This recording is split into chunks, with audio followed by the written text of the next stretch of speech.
Bonjour à tous, aujourd'hui une nouvelle vidéo pour parler du jeu Dungeon Saga Origins, qui est un dungeon crawler. J'ai découvert ce jeu grâce à la chaîne de mon excellent collègue Dédé. Je mettrai le lien dans la description où il fait un unboxing, une présentation du jeu. Donc du coup, je vais pas faire de redite et pas faire la même chose. Je veux juste donner un peu mon avis sur le jeu et éventuellement dans une vidéo qui suivra, je ferai une partie avec la première mission du jeu.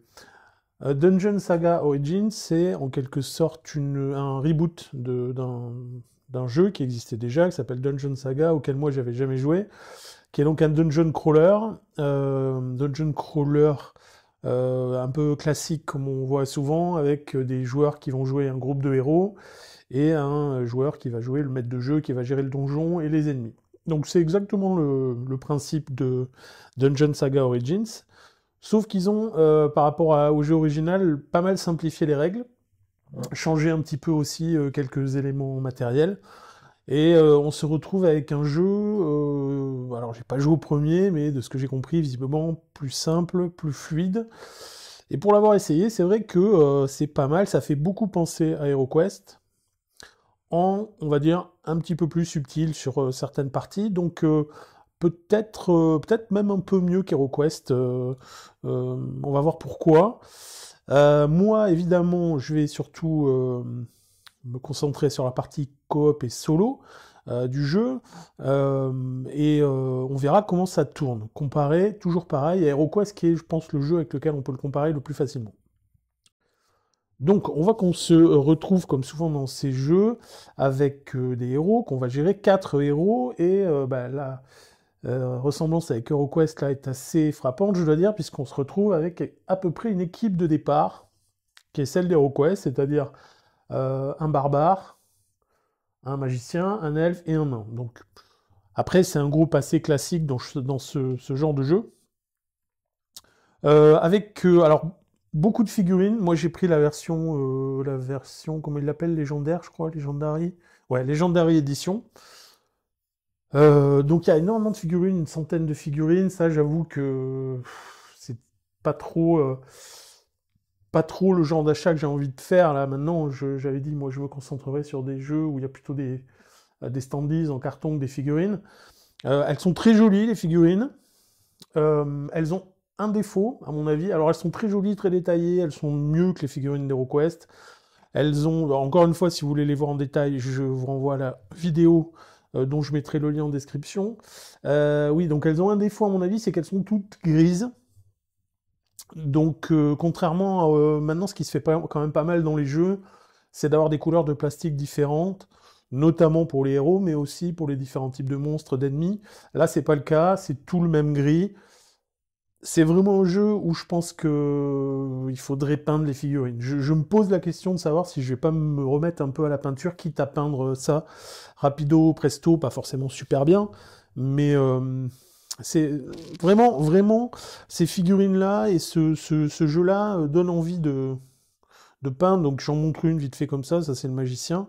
Donc on voit, c'est pas mal, c'est assez détaillé. Alors elles ont un second défaut quand même, si on peut appeler ça un défaut, on voit qu'elles ont des poses qui, par moment, font que elles prennent quand même pas mal de place. C'est un peu pareil pour le barbare, là, qui est ici. Voilà.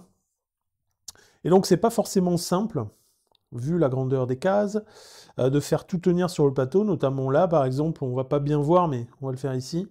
Là, par exemple, si cette figurine est là, que celle-ci doit être devant, eh ben on voit c'est un petit peu chaud. En fait, il y a, ça fait vite encombrer, surtout qu'il y a celle-là encore devant. D'autant plus que, contrairement à d'autres jeux, l'orientation des figurines a un sens. A une importance plutôt, on va dire.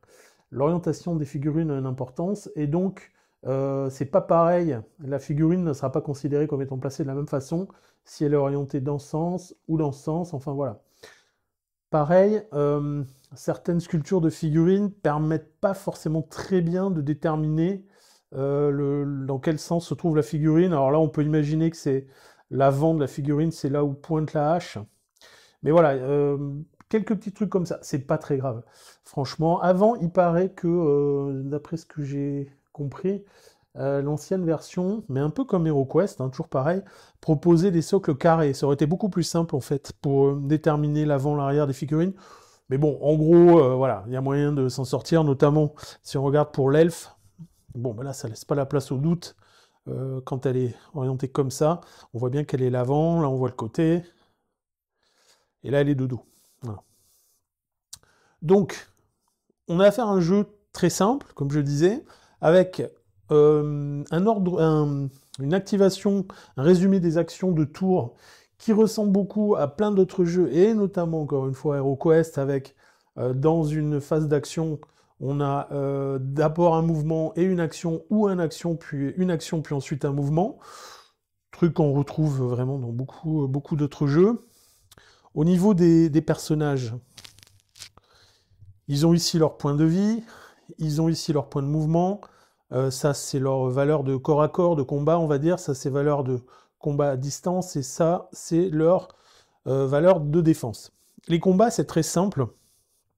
Le joueur va lancer autant de dés. Alors par exemple, s'il attaque au corps à corps, imaginons que le nain attaque au corps à corps, il a 4 de valeur, il va lancer 4 dés, et imaginons qu'il combat, on va dire un guerrier squelette, donc voici la carte. Et ben, le guerrier squelette, lui, va lancer 2 dés. Donc si c'est le nain qui attaque, donc le nain lance 4 dés, le guerrier squelette lance 2 dés, et ce qu'il va falloir faire, il va falloir dépasser sa valeur de défense, donc tous les dés au-dessus de 2 vont passer. Tous ceux qui seront à 2 ou 1, on ne tiendra pas compte. Et on comparera ensuite les valeurs de dés.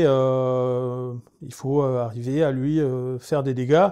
Donc, par exemple, on va le faire avec les dés, justement. Ce sera plus facile à piger. Hop.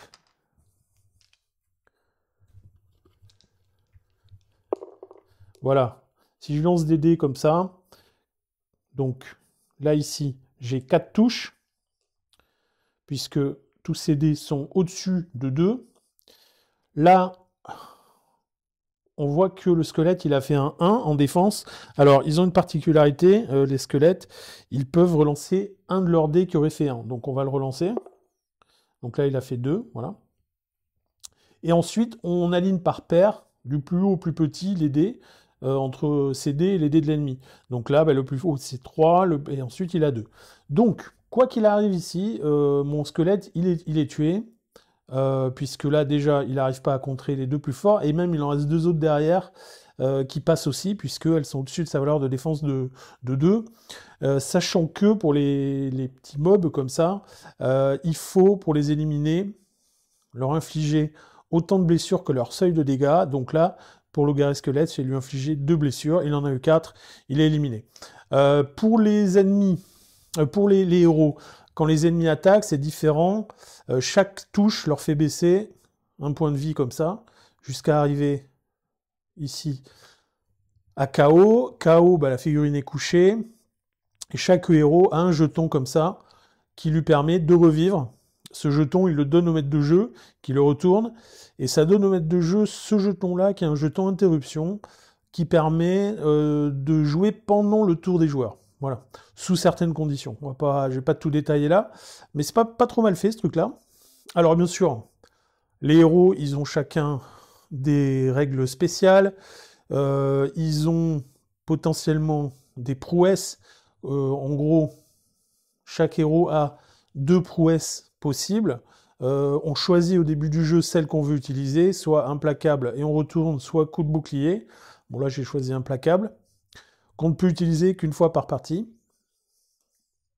C'est en gros des actions un peu exceptionnelles. Donc voilà, on voit que là on est un peu plus subtil que HeroQuest, hein, dans les combats. D'autant plus que, comme je l'ai dit, il y a une question de, on va dire, comment ils appellent ça? L'arc de combat, je crois. On va vérifier ça. Non, l'arc avant. Voilà. Il y a un arc avant et un arc arrière des figurines.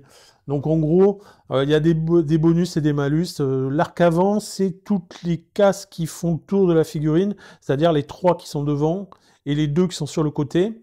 Et après, tout ce qui est derrière, par contre, c'est son arc arrière. Donc, on a un bonus si on attaque une figurine par l'arc arrière de la figurine. Ou du moins, je pense que c'est la figurine adverse qui a un malus de défense. Et de même, si on est entouré de plusieurs figurines ennemies, on a un malus d'attaque.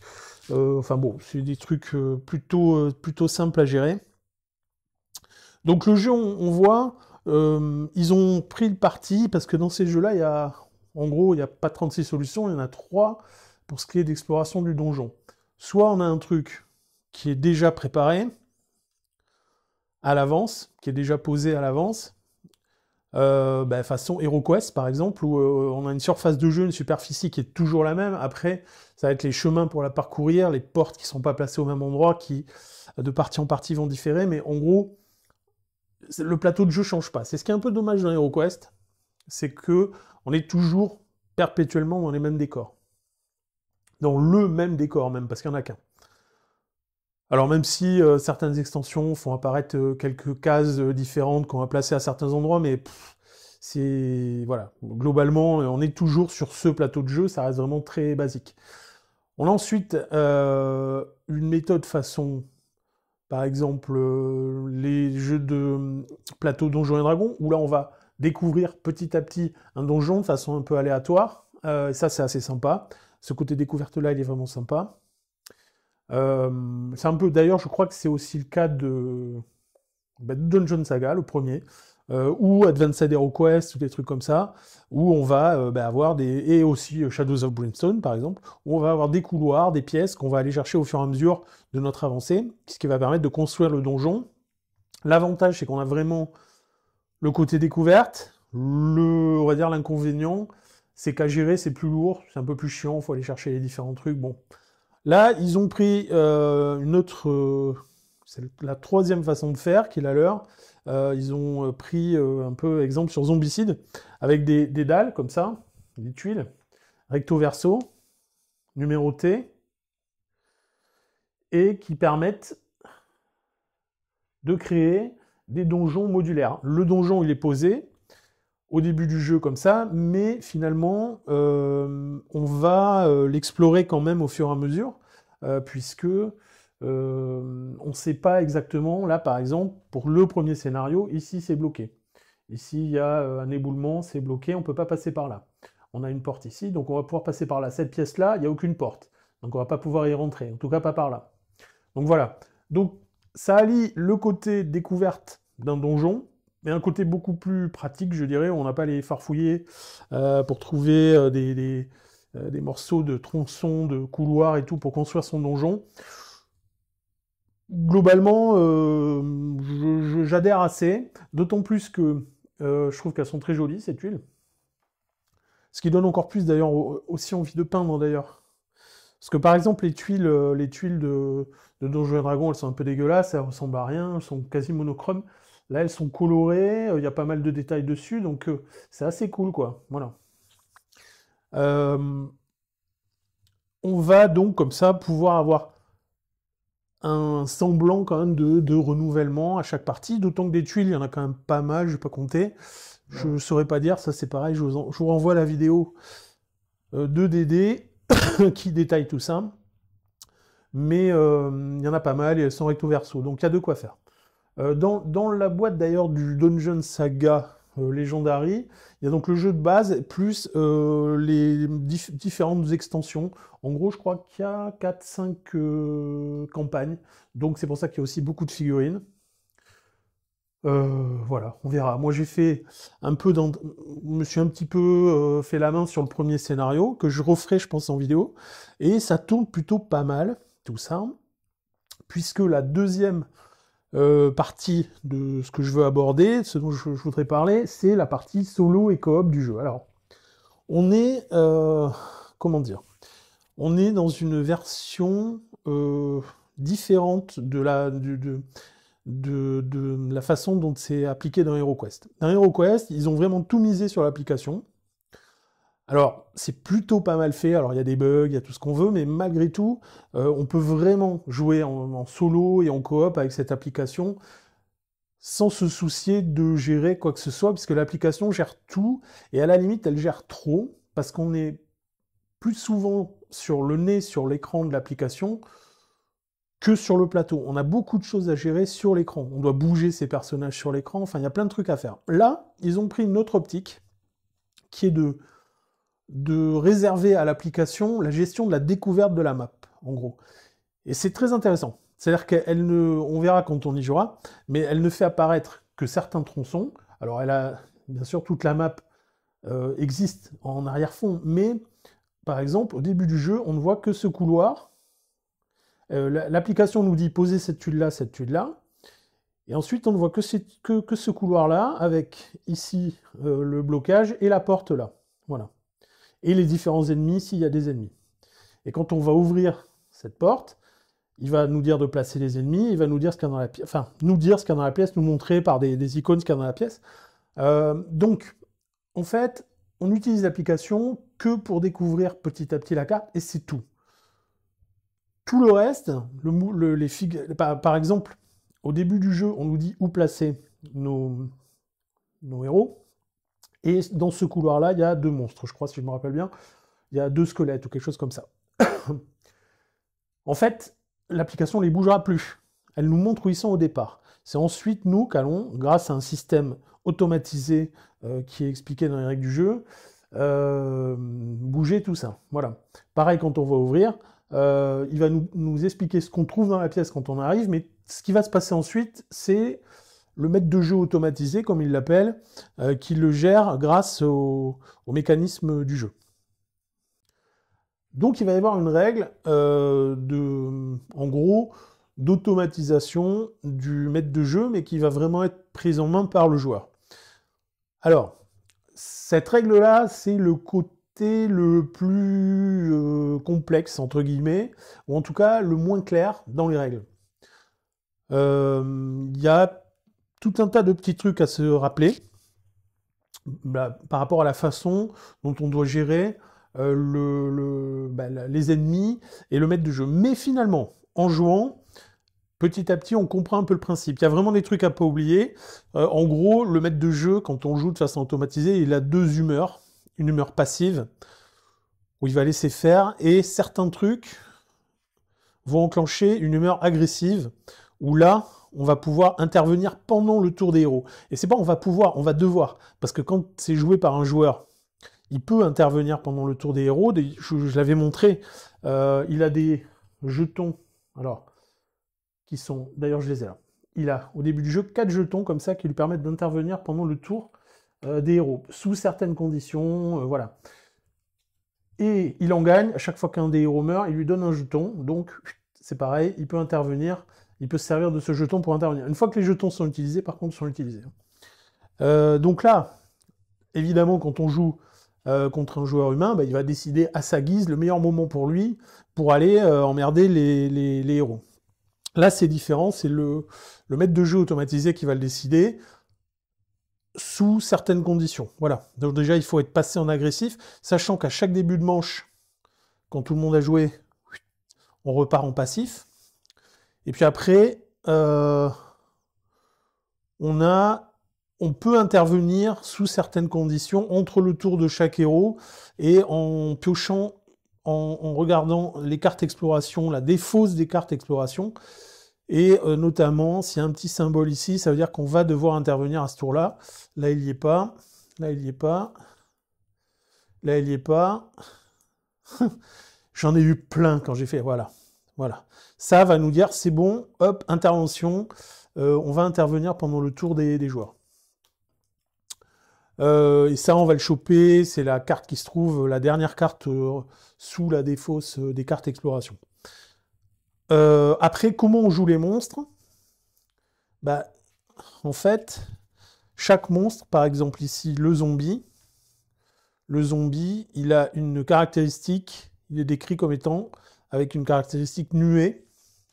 Le guerrier, le guerrier squelette, la caractéristique c'est décérébré. On a des cartes de comportement comme ça, qui nous disent comment agissent les monstres.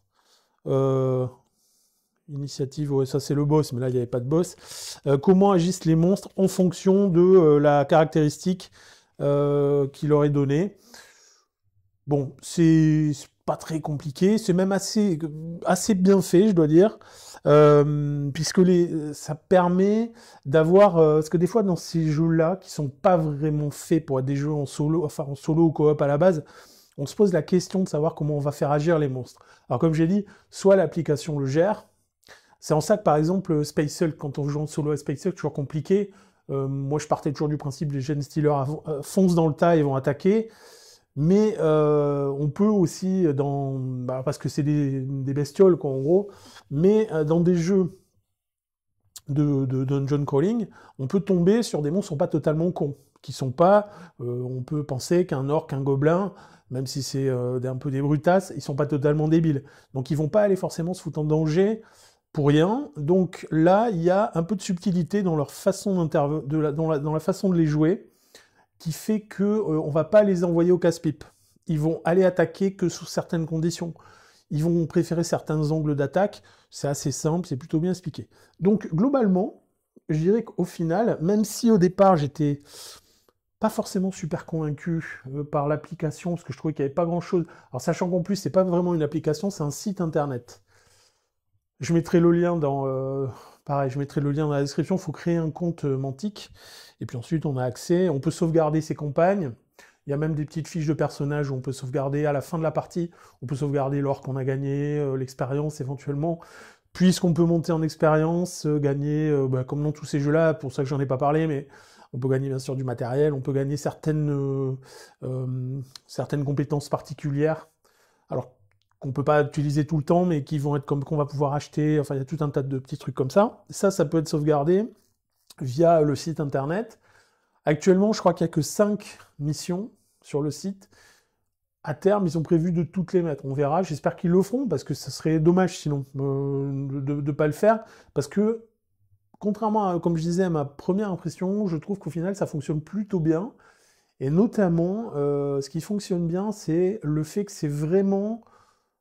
c'est vraiment un à côté, quoi. C'est vraiment un à côté qui permet de découvrir la map, mais on n'est pas tout le temps dessus à gérer des infos, des actions et tout ça. Non, l'action, elle se déroule sur le plateau de jeu, et le truc, il est à côté. Quand on ouvre une porte, on ouvre la porte sur l'application, elle nous dit ce qu'il y a dans la pièce, et terminé. Le reste, après, on revient sur le plateau, et on recommence à jouer. Voilà.